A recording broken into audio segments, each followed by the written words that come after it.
आप लोगों ने कहा, मैंने और मेरी भी इच्छा थी कि उस स्थान पर फिर से जाएं और ग्राउंड रिपोर्ट करें। वही गांव जहां पे मुठभेड़ हुई है। बहुत पैदल चलना है।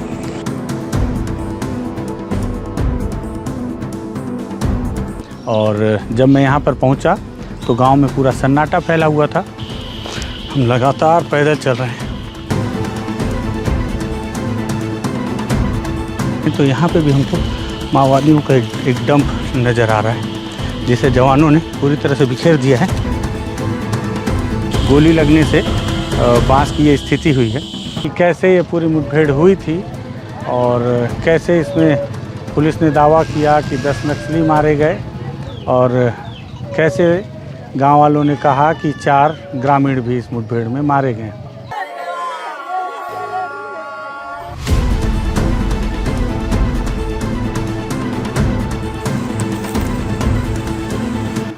ये लोग वहाँ पूजा करने गया था, ये लोग कैसे भी करके फर्जी से मारा गया।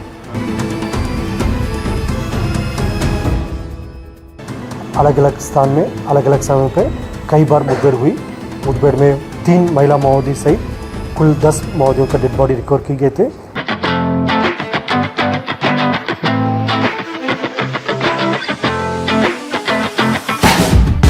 तीस तारीख को माओवादियों के साथ जवानों की एक बड़ी मुठभेड़ हुई, जिस मुठभेड़ में 10 माओवादी मारे गए, बड़ी संख्या में हथियार और माओवादियों का बहुत सारा डंप और सामान बरामद किया गया।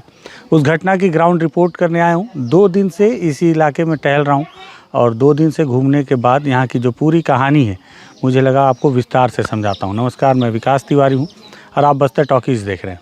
दरअसल जिस गाँव का जिक्र बार बार आया इस मुठभेड़ में, टेकामेटा, मैं उसी गाँव में हूँ। ये गांव में अधिकतर गोंड जनजाति के लोग रहते हैं और जब मैं यहाँ पर पहुँचा तो गांव में पूरा सन्नाटा फैला हुआ था और 1-2 घरों में रुदन की आवाज़ें आ रही थी, लोग रो रहे थे। जब मैं यहाँ पर पहुँचा तो कोई भी बात करने को तैयार नहीं था, लेकिन धीरे धीरे ग्रामीणों ने जब हमारे साथ घुल मिल गए, जब धीरे धीरे उन्हें हम पर भरोसा होने लगा, तब उन्होंने सारी कहानियाँ बतानी शुरू की। फिर हमको लगभग 27 किलोमीटर 7 पहाड़ी पार लेकर गए, वहाँ पर कुछ चीज़ें दिखा कर लाईं और सारी जगह पर ग्रामीणों के द्वारा हमें घुमाया गया और उन स्पॉट को दिखाया गया जहाँ जहाँ पे मुठभेड़ हुई, जहाँ पे माओवादियों का डंप था और कैसे पूरी घटना हुई, इसमें ग्रामीणों का क्या कहना है, सारी बातों को आप समझिए। देखिए, सबसे पहले मैं आपको दिखाता हूँ ये पहाड़ी। दरअसल ये जो टेकामेटा गाँव है, पहले आप इसको भौगोलिक स्तर पर समझिए कि चारों तरफ पहाड़ियों से घिरा हुआ है। इस तरफ भी पहाड़ी है और इस तरफ भी देखेंगे तो पहाड़ियाँ ही हैं। हालांकि जंगलों की वजह से बहुत आपको नज़र नहीं आएगी। और वहीं अगर इसके दूसरी तरफ देखें तो इस तरफ भी पहाड़ी ही आपको दिखेगी, गांव के दूसरी तरफ में। ये भी आप देखें तो पहाड़ी है और ठीक इस तरफ में कोटरी नदी है। कोटरी नदी के साथ अब एक चीज़ और समझिए इसकी भौगोलिक तरीके से कि अबूझमाड़ का इलाका है, नारायणपुर से फोर्स निकली हुई थी, लेकिन ये कांकेर ज़िले का इलाका है जहाँ पे अभी ये मुठभेड़ हुई थी। साथ ही साथ जिस तरफ से हम लोग आए हैं कोटरी नदी को पार करके, वो महाराष्ट्र का इलाका है। हम महाराष्ट्र के गांव से गुजरते हुए तब यहाँ पे पहुँचे हुए हैं। और अगर इस तरफ की बात करें तो कांकेर का इलाका पड़ जाएगा, कांकेर ज़िला जिस ज़िले का ये गांव है। और ये पूरा इलाका अबूझमाड़ है और नारायणपुर के इलाके में आएगा, यहाँ से कुछ दूरी के बाद से।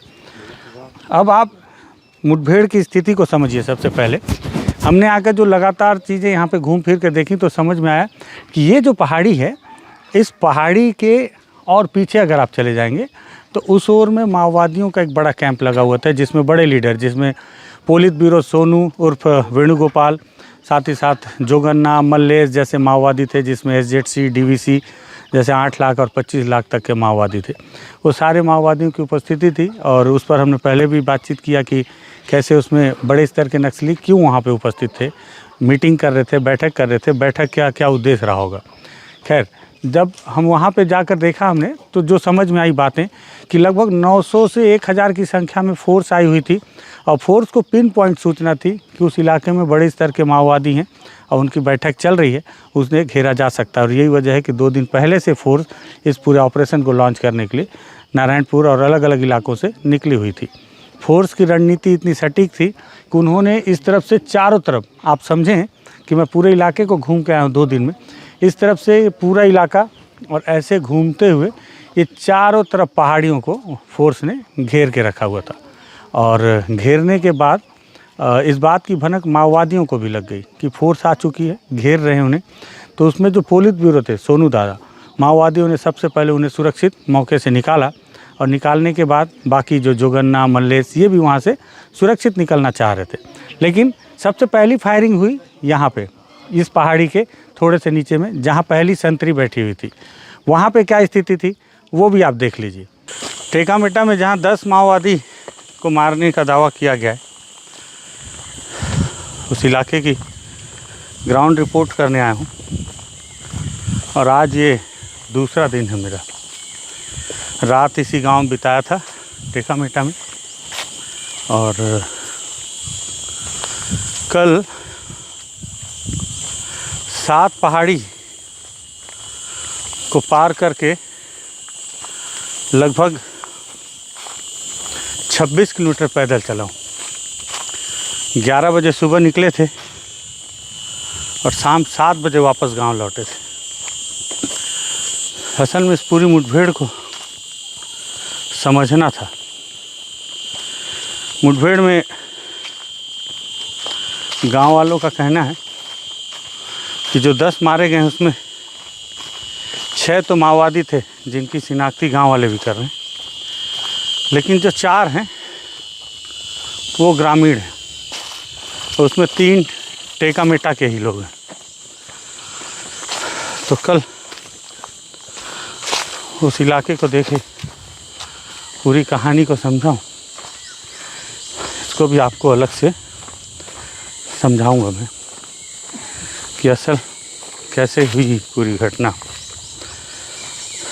अभी आज दूसरे दिन ये फिर अब उस इलाके में जा रहे हैं, जंगल में, जहाँ पे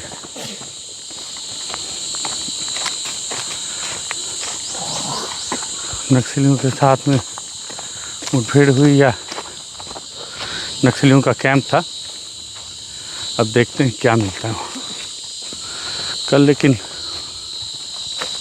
पैदल चलते चलते हालत ख़राब हो गई थी। ये जो है, मेरे को लगता है कि संतरी लोग के रहने के लिए ये कैंप बनाया गया था। ये माओवादियों के बर्तन हैं और उनके कुछ कपड़े और जूता के। इस तरफ में भी माओवादियों का कैंप था।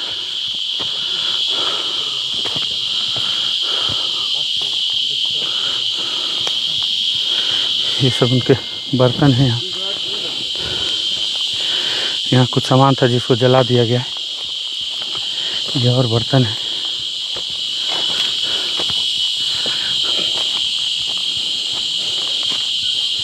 इस तरह से भी बर्तन है यहाँ पे। और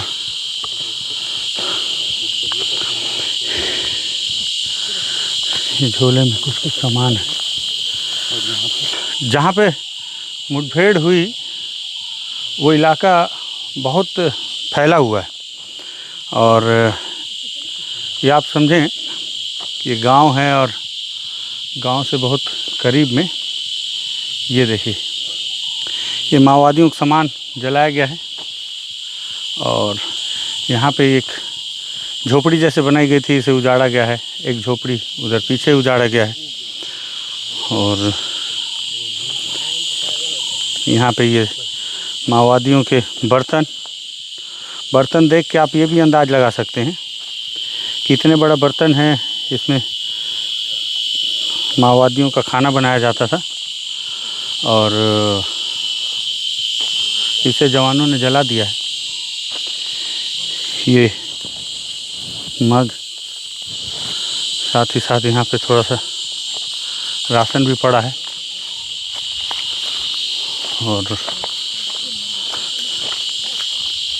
ये देखिए, ये दवाई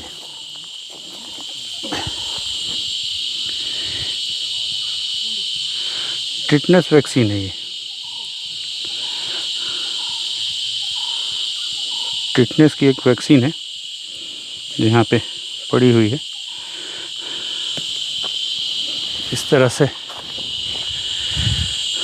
एक ख़ास बात मुझे और यहाँ समझ में आ रही है, इनके सामान जब जवानों ने धावा बोला और उसके बाद माओवादी यहाँ से हटे होंगे, उसके बाद ये सारे सामान यहाँ पे पड़े हुए हैं। ये चिट्ठी है, गोंडी में लिखी हुई है।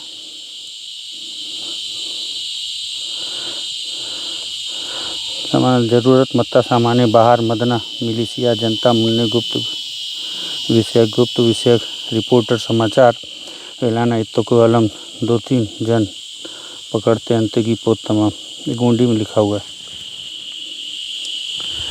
और भी यहाँ पे दवाइयाँ हैं, सिरिंज है।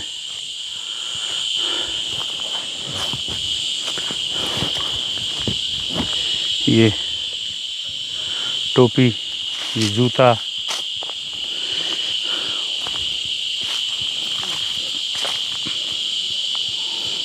यहाँ पे अन्य सामान है। एक चीज़ और समझ में आ रही है मुझे, बीते दिनों जो मुठभेड़ वहाँ पे हुई थी हापाटोला के जंगलों में, वहाँ और आज जो मुठभेड़ हुई है, इस इलाके में टावर है मोबाइल का, और फोर्स जो है आजकल तकनीकी तौर पर माओवादियों को फंसा रही है। मुझे लगता है कि नेटवर्क एक बड़ी वजह रही होगी उनके पिन पॉइंट लोकेशन को ट्रैक करने के लिए, और ये इसीलिए इतना सटीक ऑपरेशन जवानों ने किया।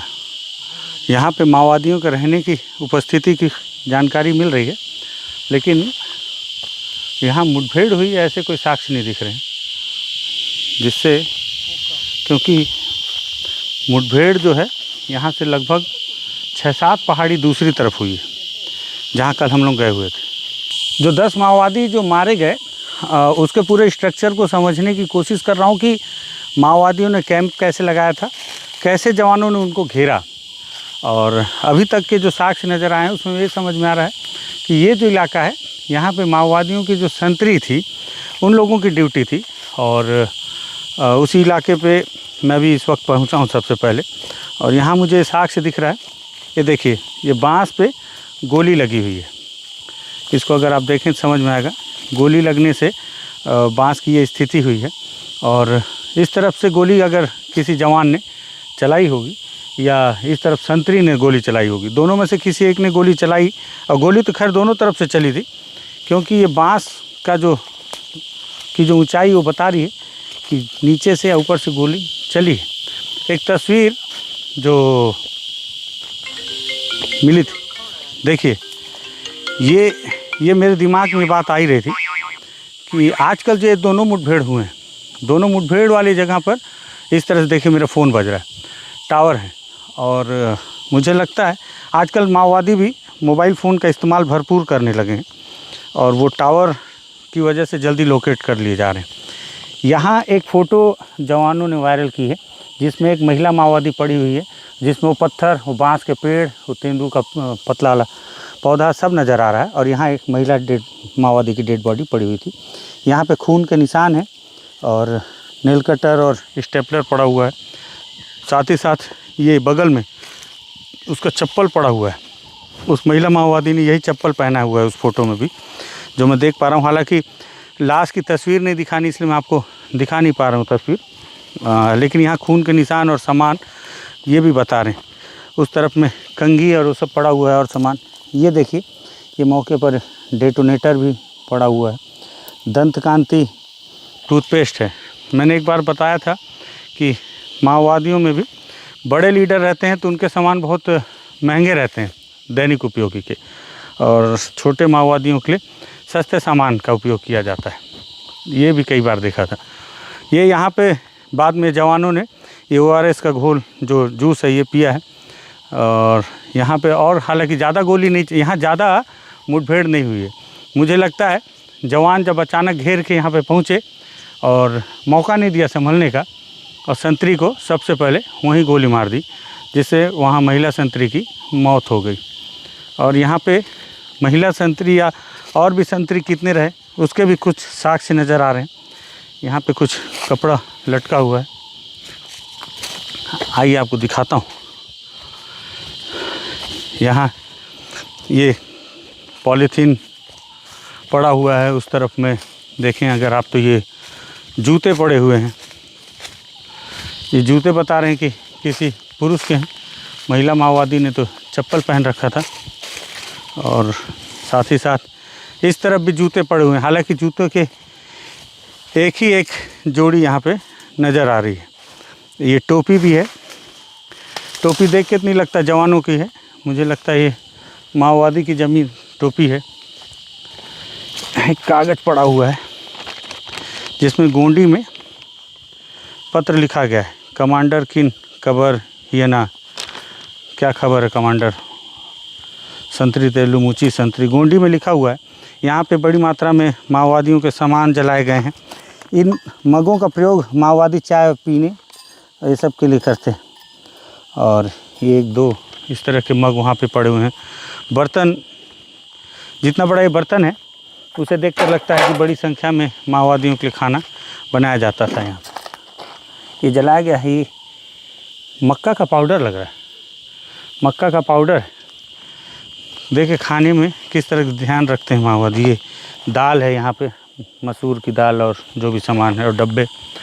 और ये देखिए एक गर्मी है तो उनको छाँव में बैठने के लिए इस तरह से यहाँ पे एक लाड़ी तैयार की गई थी जिसे जवानों ने तोड़ दिया।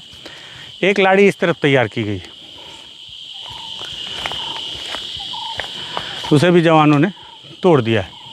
ये सारे साक्ष्य हैं यहाँ पे कि यहाँ पे माओवादी थे। जब जवानों ने यहाँ पे गोली चलाई, महिला माओवादी वर्दी में थी, मारी गई। अब ये देखिए उनके वायरलेस रखने का ये बैग है। तो सारे साक्ष्य को जवानों ने एकत्रित किया, जितना साथ में ले जा सकते थे ले गए और बाकी को ही आग के हवाले कर दिया।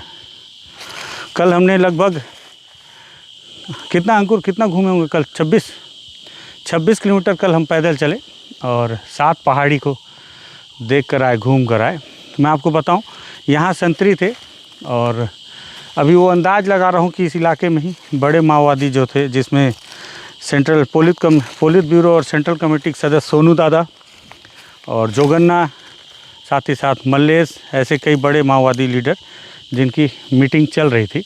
वो इलाका, वो बैठक या वो टेंट का इलाका इसी ओर में रहा होगा। और ये संतरी इसी इलाके में ऐसे दूर दूर में लगाए जाते हैं माओवादियों के द्वारा, ताकि अगर कोई आए तो उन्हें इसकी जानकारी मिल जाए। आपको आगे के और स्टेप में बताऊंगा कि कैसे ये पूरी घटना हुई, कैसे जवानों ने इस घटना को अंजाम दिया, कैसे जवानों ने खुद को पूरी तरह सुरक्षित रखते हुए इतने बड़े स्तर के माओवादियों को मार गिराया और मौके से उनके हथियार भी बरामद किए। देखिए वहाँ पहले थोड़ी सी पहाड़ी चढ़े जब हम लोग, तो वहाँ आपको मैंने दिखाया जहाँ पे एक महिला माओवादी मारी गई थी, जिसकी तस्वीर भी पुलिस ने जारी की थी।